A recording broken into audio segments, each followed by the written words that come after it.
इस्लामी दुनिया की बड़ी फ़ौजी ताकतें अब मिलकर दुश्मन का मुकाबला करेंगी। इस्लामी फ़ौजी इत्तेहाद की तजवीज़ सामने आ गई और ये प्लान ईरान की जानिब से सामने आया है। इस बारे में आमिर रज़ा से बात करते हैं। आमिर भाई, बहुत अरसे से आप मुस्लिम नेटो की बात कर रहे थे और उसके बाद कुछ डेवलपमेंट्स भी सामने आई, कुछ ममालिक के आपस में मुआहदे भी हुए। अब तो ईरान भी दरमियान में आ गया। ईरान ने कह दिया है जनाब कि हम चाहते हैं कि मुस्लिम दुनिया का एक बड़ा इत्तेहाद बने और दुश्मन का मिलकर मुकाबला किया जाए। देखिए, पहली बात तो ये है कि ये मैं हमेशा ही अपने जितने भी व्लॉग्स आपके साथ करूँ या अकेले में करूँ, मैं ये बात कहता होता हूँ कि दुनिया आहिस्ता आहिस्ता दो ब्लॉक्स में तकसीम होनी है। बिल्कुल ऐसे। देखें, जो गैर मुस्लिम हैं उनके लिए हम सब मुसलमान हैं, चाहे हमारे बिल्कुल, आपस हाँ में जी। जितने मर्जी इख्तलाफात हों। इसी तरह वो सब गैर मुस्लिम हैं, मैं चाहे वो यहूद व नसारा हों या बुत परस्त हों, हमारे लिए वो जी, मुसलमान बिल्कुल। नहीं हैं। तो ये जब आहिस्ता आहिस्ता दुनिया आपको दो ब्लॉक्स में तकसीम, ये मुस्लिम नेटो वाला जो कंसेप्ट है, ये सबसे पहले तैयब अर्दवान ने दिया था और उन्होंने कहा था कि इस्लामाबाद, तेहरान, इस्तांबुल और उन्होंने बाकी दमिश्क और पता नहीं सब के नाम लिए और रियाज़ भी नाम लिया उन्होंने, और उन्होंने कहा कि सब एक हो जाएं। देखें, ये वक्त आने वाला है, लेकिन आज से चंद साल पहले की ये तकरीर जो थी, ये इस तरह से इम्प्लीमेंटेबल लगती नहीं थी। देखो, ईरान का और सऊदी अरब का कन्फ्लिक्ट था, फिर किसी और मुल्क का मुत्तहिदा अरब अमारात का सऊदी अरब के साथ कन्फ्लिक्ट था। ये तमाम ममालिक जो थे मुख्तलिफ कन्फ्लिक्ट, इराक़ का ईरान के साथ हाँ था। जी, बिल्कुल। तो ये सारे मामला जो थे ये उलझे हुए नज़र आते थे। लगता नहीं था कि शायद दुनिया कभी इस नहज पर भी पहुँचेगी।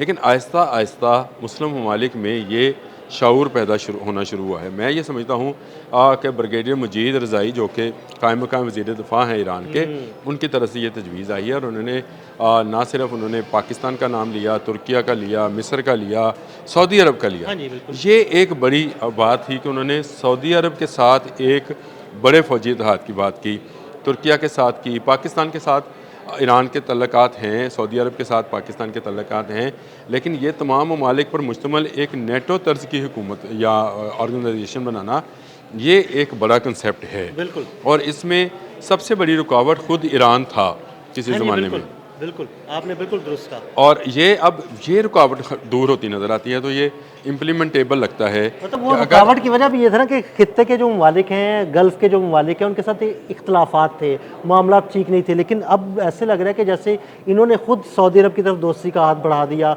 मुख्तलिफ ममालिक की तरफ दोस्ती का हाथ बढ़ा दिया। तो अगर इन सब मुस्लिम ममालिक के हाथ आपस में मिल जाए तो क्या ज़बरदस्त। और मैंने आपसे पहले भी एक मरतबा ये बात कही थी कि तुर्किया जो है वो नेटो का तजर्बा रखता है, यानी हाँ वो एक जी। ऐसे अस्करी इत्तेहाद के अंदर मौजूद है जो कि नेटो को जो है डील करते हैं और उनकी शिक 5 के तहत एक पर हमला सब पर हमला है। तो ये भी एक नेटो तर्ज का इस्लामी इत्तेहाद, उसका नाम कुछ भी रखा जा सकता है, बिल्कुल। ज़रूरी नहीं है उसका नाम के लिए उसको सऊदी अरब को हेड दिया जा सकता है, सबसे बड़ा इस्लामी जी, मुल्क है बिल्कुल ऐसे ही है। और हमारे सबकी जो हैं उसके साथ दिल और धड़कनें धड़कनें जो है ना उसी सऊदी के अरब के साथ है, साथ बिल्कुल। होती हैं, उसको हेड बनाया जा सकता है। मोहम्मद बिन सलमान एक विजनरी लीडर है। आप ना बनाएं तुर्किया को, ना बनाएं मिस्र को, ना बनाएं किसी और मुल्क को, आप सऊदी अरब को एक सेंटर ऑफ पावर या सेंटर ऑफ जो है एक्सीलेंस बनाएं बिल्कुल। और उसी के नीचे सब तमाम तंजीमें। और सऊदी अरब के पास क्या है? सऊदी अरब के पास एक एक्सपीरियंस है ओपेक को चलाने का। हाँ जी। ये बहुत सारे ममालिक की एक तंजीम है जिसमें मुस्लिम और गैर मुस्लिम ममालिक भी शामिल हैं। इस तंजीम को चलाने का सऊदी अरब के पास एक वसी तजर्बा है कि तमाम ममालिक को इकट्ठा कैसे रखा जा सकता है। तो सऊदी अरब की ये जो है उसकी उसको कहें कि उसका विजडम या उसकी पावर के वो एक ऐसी तंजीम की सरबराही को रखता है। तुर्किया का जो है तजर्बा, पाकिस्तान की एटमी क़ुव्वत, इस तरह से ईरान की अस्करी क़ुव्वत, ये सारी चीज़ें मिलकर एक बड़ा ब्लॉक जब बन ऐसे जाएंगी। कमाल नहीं हो जाएगा आमिर भाई? देखें, पाकिस्तान की एटमी क़ुव्वत, सऊदी अरब का एक ओपेक को चलाने का तजुर्बा, उसके बाद तुर्किया जो नेटो का रुकन है उसका एक अपना एक अलग और वास्ट जो है ना एक्सपीरियंस है। और उसकी दिफाई हाँ जी, टेक्नोलॉजी बिल्कुल जो दिफाई है। टेक्नोलॉजी है। ईरान, उसकी अस्करी ताकत बड़ी मशहूर है। तो ये अगर सब मिल जाएं, हाथ से हाथ जोड़ लें तो कितनी ज़बरदस्त ताकत इसके बन अलावा भी जाएगी। ममालिक हैं, मतलब तजारत के अगर इस हिसाब से देखा जाए तो मलेशिया बहुत हाँ उभरती जी, हुई बिल्कुल। जो है मुश्किल आपको है। मैशत नज़र आती है। इंडोनेशिया आपको अच्छी मैशत नज़र आती है। फिर मुस्लिम दुनिया के पास अपनी बहुत सारी दौलत है। कहाँ से आप 56-57 ममालिक हैं जो मिलकर एक ऐसी तंजीम बना सकते हैं जिनकी तरफ कोई देख नहीं सकता है। तो मेरा ख्याल है ये इम्प्लीमेंटेबल है।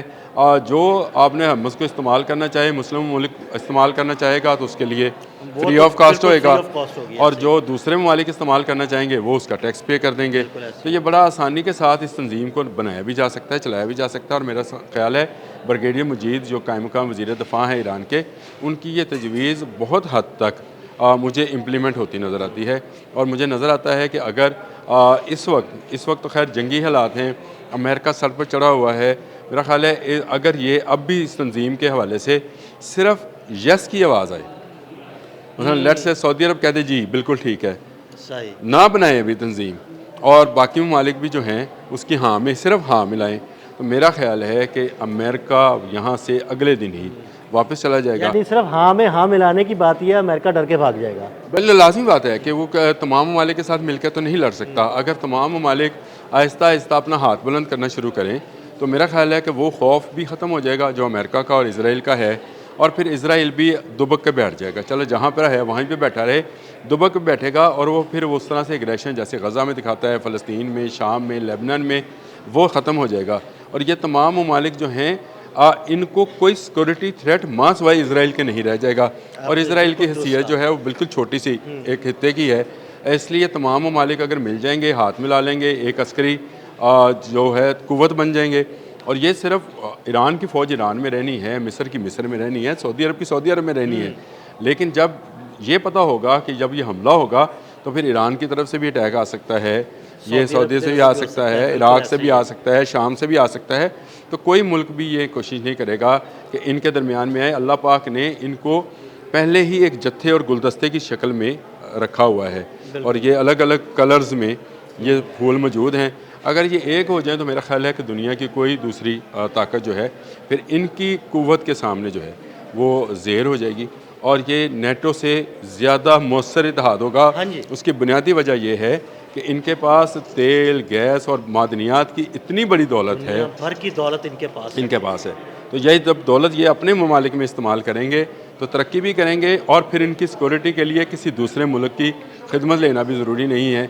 ये वो ममालिक हैं, इनमें वो ममालिक भी शामिल हैं जो अपने जहाज़ बनाते हैं, इनमें वो ममालिक भी शामिल हैं जो अपने वेसल्स बनाते सबसे बड़ी बात यह है कि देखिए इस खित्ते के ममालिक का तेल अमेरिका चूज़ किया, ठीक है ना। कुवैत देख लें, इराक़ देख लें, सऊदी अरब से भी निकाला जा रहा है, और भी ममालिक हैं। तो अगर ये तेल की दौलत अमेरिका को जाने की बजाय मुस्लिम ममालिक में तकसीम होगी तो मुस्लिम ममालिक की मईशत भी बेहतर होगी। देखिए बहुत अच्छा हो सकता है अगर एक करेंसी बना दी जाए। मैं तो इस पे हक में जिस हूँ। तरह यूरो है, बहुत ममालिक की एक करेंसी है, उनकी अपनी अपनी तो करेंसी मुस्लिम ममालिक की अगर एक करेंसी बन जाए तो पाउंड अपनी जगह पे है, लंदन का फ्रैंक अपनी जगह पे है, पेरिस का, लेकिन उसके बावजूद यूरो भी चलता है। तो एक मुस्लिम करेंसी, एक मुस्लिम फ़ौजी इत्तेहाद, मेरा ख्याल है ये वक्त की अहम ज़रूरत है। बहुत शुक्रिया आमिर भाई। आमिर भाई ने बड़ी तफसील के साथ इस सारे मामले पर रोशनी डाली। मज़ीद अपडेट्स के लिए हमें फॉलो करते रहें। अदील अहमद और आमिर रज़ा को इजाज़त दीजिएगा। अल्लाह हाफ़िज़।